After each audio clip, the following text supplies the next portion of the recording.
Thank you very much. I apologize. Also, Dr. John Spadina, let me know. Okay. I apologize to all of you for being late, but I thank Matthew for his perfect introduction. So I'm skipping all the elementary details. Okay, we have the partitions, we have the over-partitions, and I have one objection here. At least in the context of Rogers-Ramanujan-Gordon identities and their extension to over-partitions, we consider, we overline the last occurrence of any part, not the first one. The definition for over-partitions stipulate that we overline the first occurrence, but for Rogers-Ramanujan-Gordon identities, we overline the last occurrence. And you get the same enumeration now. You get the same enumeration. You get the same enumeration, yes. I mean, there are other characterizations also. Okay, so we have Euler's theorem.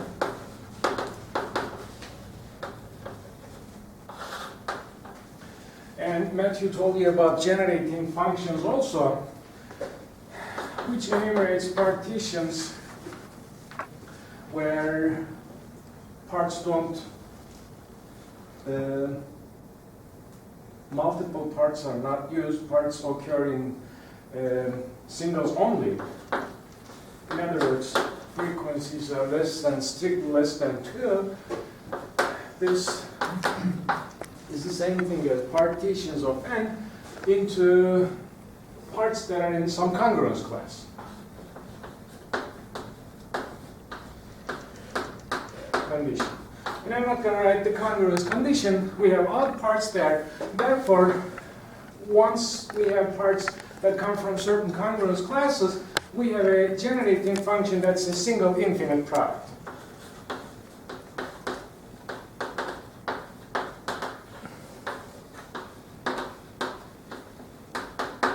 And then we fast forward. We have Rogers-Ramanujan theorems, say Rogers-Ramanujan 1, where we have partitions into parts that are distinct and non-consecutive. So we have to consider consecutive frequencies that I plus 1 is less than 2. Again, this corresponds to partitions per this theorem, where we have certain congruence conditions also. Again, the generating function is a single infinite product. And then we fast forward 40 plus years. We have Rogers-Ramanujan-Gordon,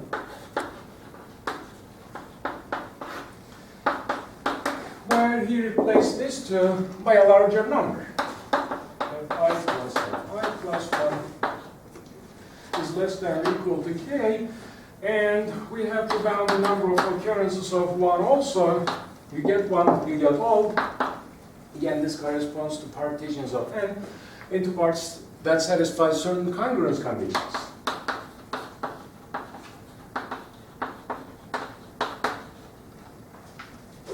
Again, the generating function is a single infinite product. And of course, we have the over-partition analogs for these theorems. Do you have color chart? If you take a look at, then there's more in that Okay. cardboard box. Oh, very good. Okay, I prefer yellow. Then we have our partition analogs.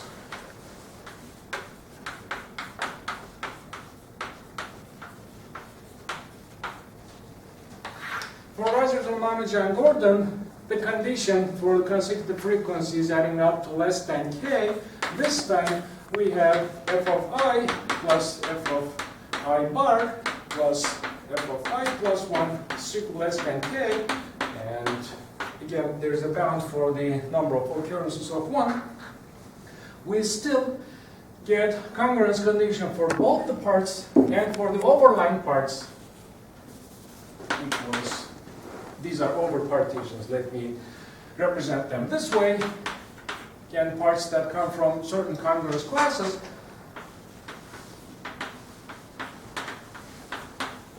We still have a single infinite product.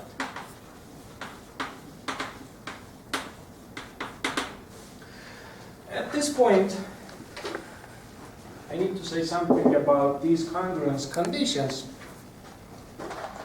These congruence conditions are, in Gordon's theorem, are modulo 2k plus 1.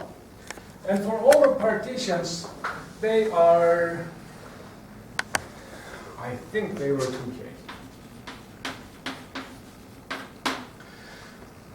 But similar results for over-partitions come after the But only Ramanujan has two congruences. Is only one in Gordon? We have two. We have a single congruence condition here. So Gordon is not. Cannot be 0 or plus minus a modulo 2k plus Oh, 1. okay. Yes. Oh. I still count this as a single congruence condition. I mean, because the modulus is only 1. Alright. Oh, but in this case, there's slip forbidden. And in the Ramanujan, you have also slip forbidden. So it's a direct. So it's Ramanujan is a special case of Gordon.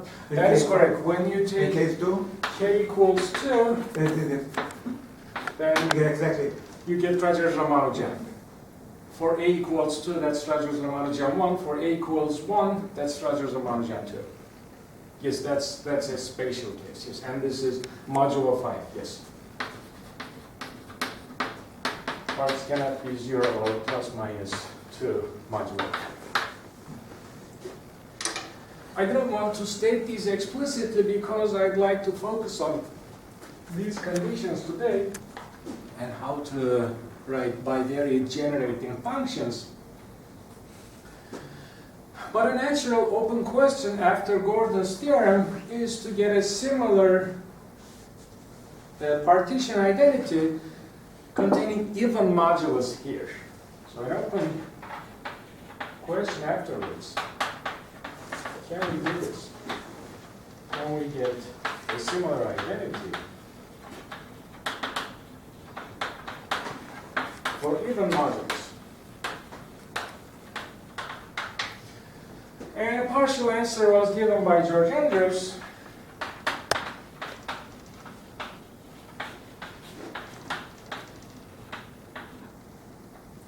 I don't remember the exact year, in the 70s. And he did the modulo 4k plus 2, no, 4k plus 2. And then a full answer was provided by David Bressoud. A full answer, I say.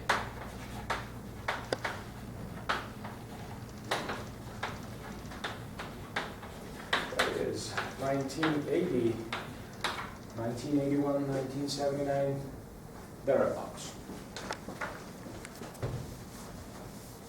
So sure is a special case. So watch 6. No. It's something that. Schur's theorem considers frequencies of 3 consecutive parts: fi plus 1, fi plus 2. At the end, if I have time, I will say that these methods don't pertain to Schur's theorem. That's still ongoing research.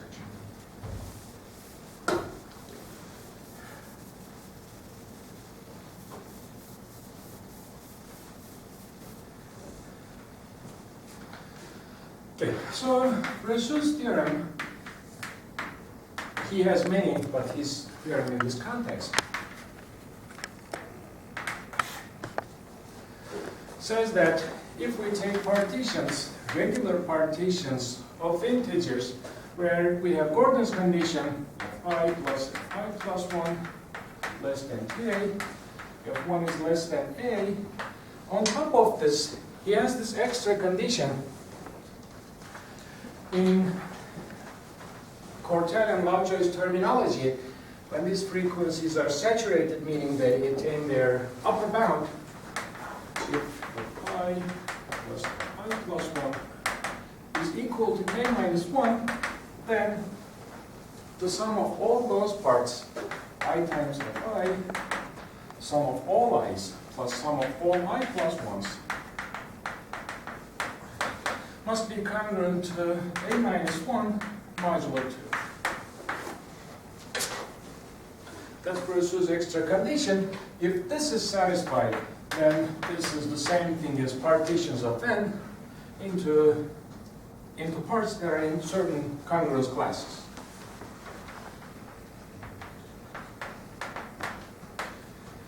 And they are modulo 2k. Yes. I think that's modulo 2k. And again, once you have congruence conditions into a single modulus, you have a single infinite product as the generating function.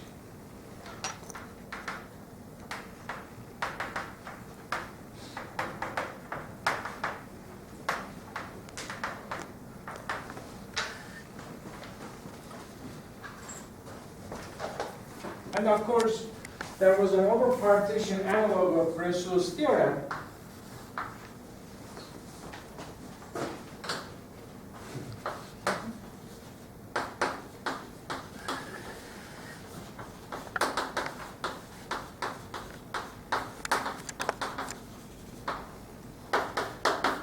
Number of over-partitions satisfying this condition, let's say condition 1, plus if this sum is saturated, if I plus I plus 1, no, if I bar plus I plus 1 is k minus 1, then the sum of all these parts, sum of I, sum of overlined I, and sum of I plus 1s,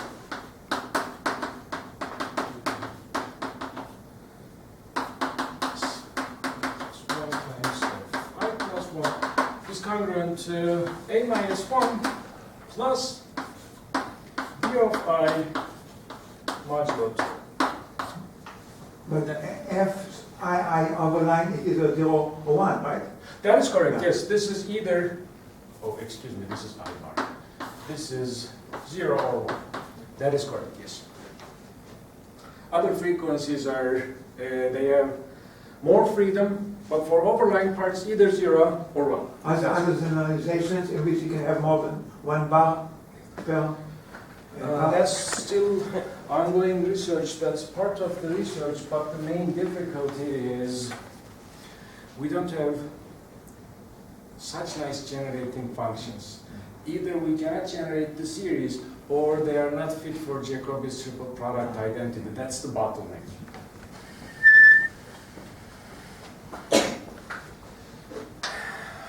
Okay, and again, this equals number of over-partitions of M into certain congruence classes.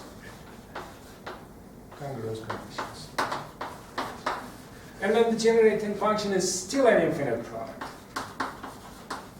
Still a single infinite product.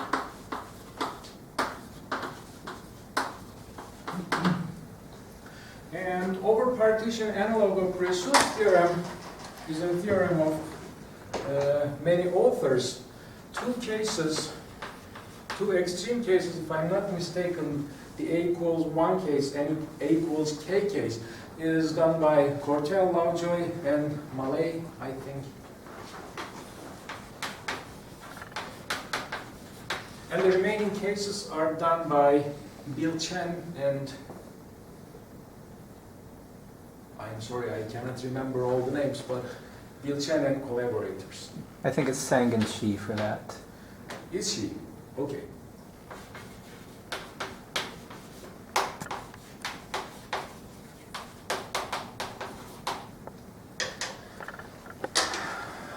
Okay. Now, this is one checkpoint in the talk. Any questions? So the proofs to all theorems I listed so far, or Matthew listed so far.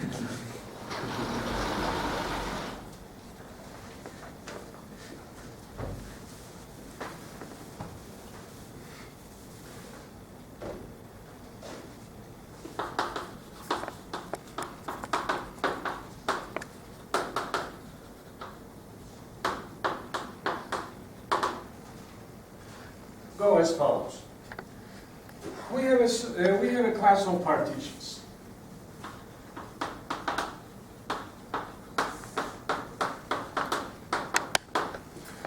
And in this context, class of partitions satisfying Gordon's condition plus some other conditions.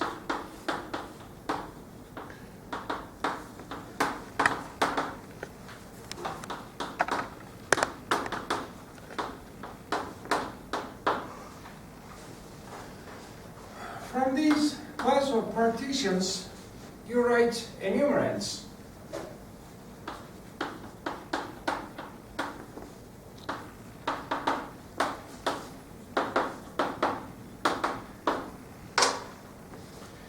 This K and A, they are the indices you see over there. They are the variables you see over there.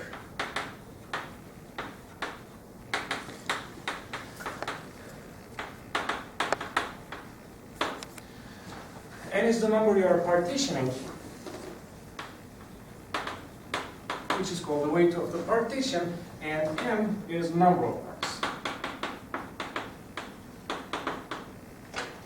Consider such enumerants. If I have time in the end, I will give you a concrete example, and find recurrence relations between these enumerants.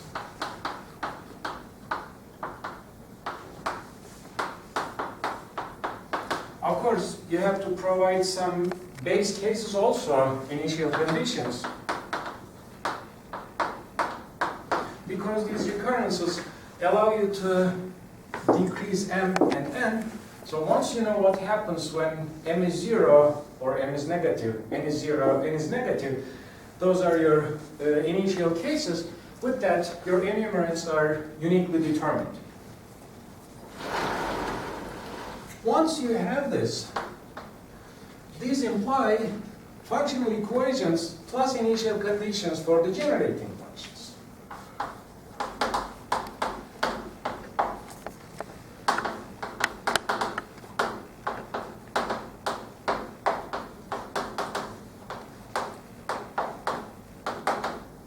What are the generating functions? They are bivariate generating functions for enumerant Q. That's the traditional choice of variables here. Exponent of x keeps track of which parts we use. Exponent of q keeps track of which number we are partitioning. So we have functional equations and initial conditions for these generating functions. That will give you one way to determine these generating functions uniquely.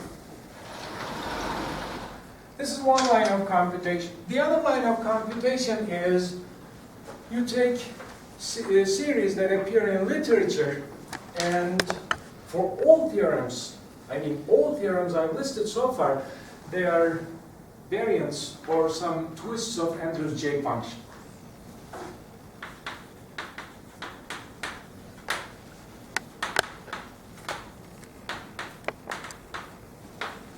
Apply a change of variables if necessary, or multiply by some infinite products.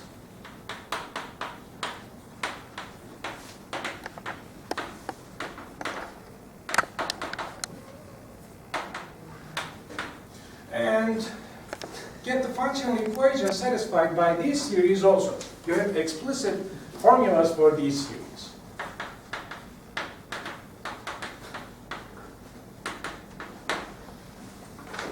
On the one hand, you just have the definition of this generating function. On the other hand, you have explicit formulas for these series.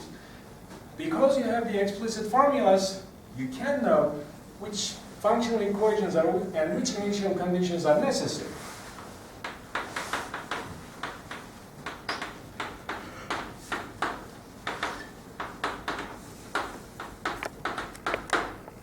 And at the end, you argue that if you are lucky enough, you argue that because you have the same functional equations and same initial conditions, these must be identical.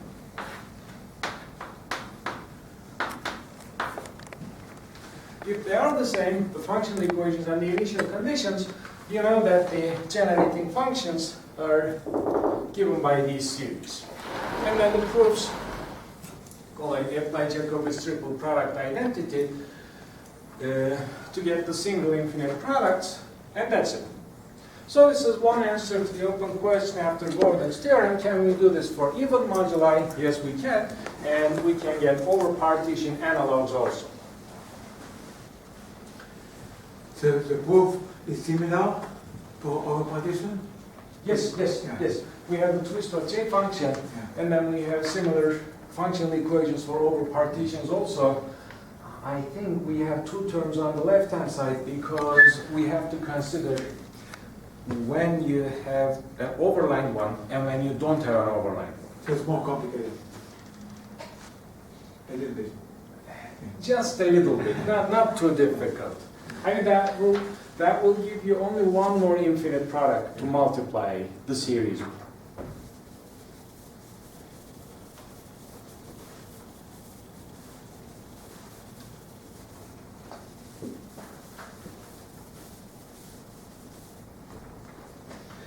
After Bressoud's theorem,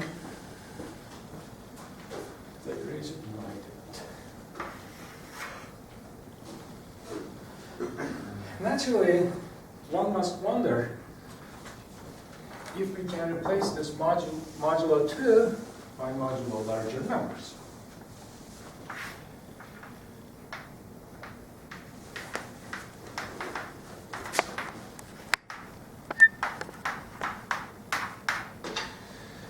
And the answer is yes for partitions.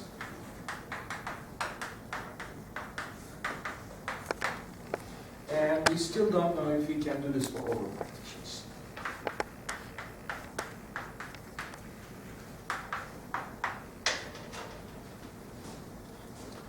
So we can replace this modulo 2 condition by something else. There's something I swept under the rug. I didn't tell you about this view of I statistic of Cortell and Lovejoy.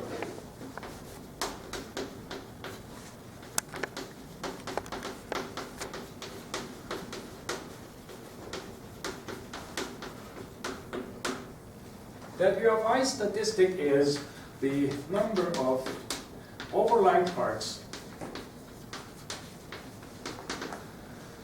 that are less than or equal to I.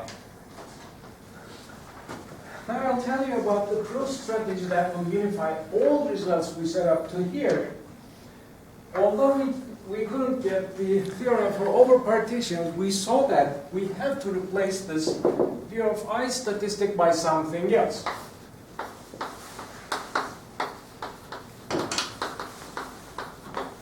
This has to be replaced by, say, rho of I, which is a weighted sum of these overlying parts, or weighted count of these overlying parts. That's number of overlying parts less than or equal to I, number of even overlying parts less than or equal to I, minus number of odd overlying parts less than or equal to I. Of course, when you consider Bressoud's theorem for regular partitions or over partitions, this makes no difference because it's modulo 2. Plus and minus is the same.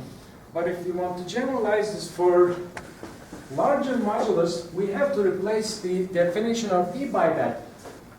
We did replace the definition, but we couldn't get the theorem in the end. I'll tell you why. This is another checkpoint. Any questions here? Okay, so the proofs to all these are essentially verifications.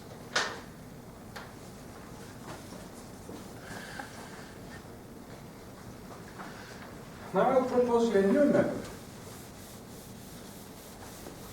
which will take only Gordon's theorem as a black box and construct all the remaining theorems.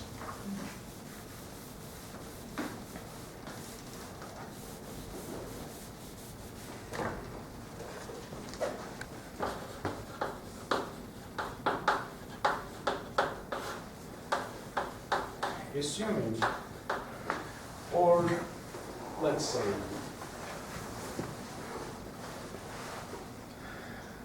elaborate on the proof of Gordon's theorem by Andrews.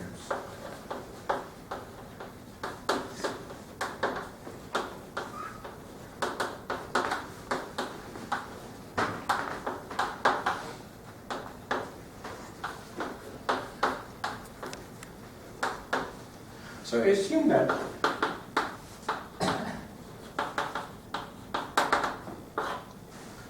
the generating functions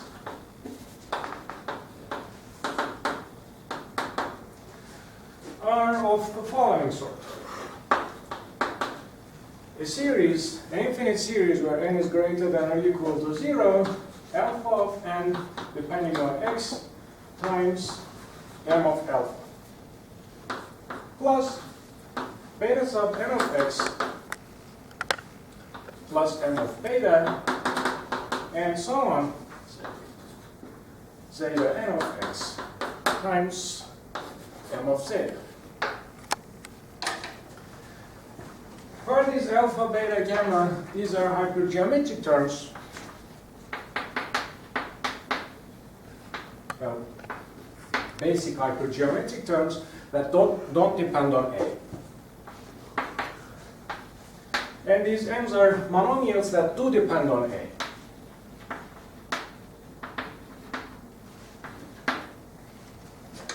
Once you make this distinction, you argue that in the functional equations, alphas produce you betas, betas produce you gammas, gammas produce you deltas, and so on. In the end, the circle is complete, so you have finitely many types of terms. Once you assume that the series have this form, you can construct all generating functions from scratch. But how many terms do you have from alpha to? That's part of the algorithm also. You try one Oh, type you of keep term, trying. two type of terms, three type of terms. With That's part of experimental the experimental part. Okay. Yes, yes.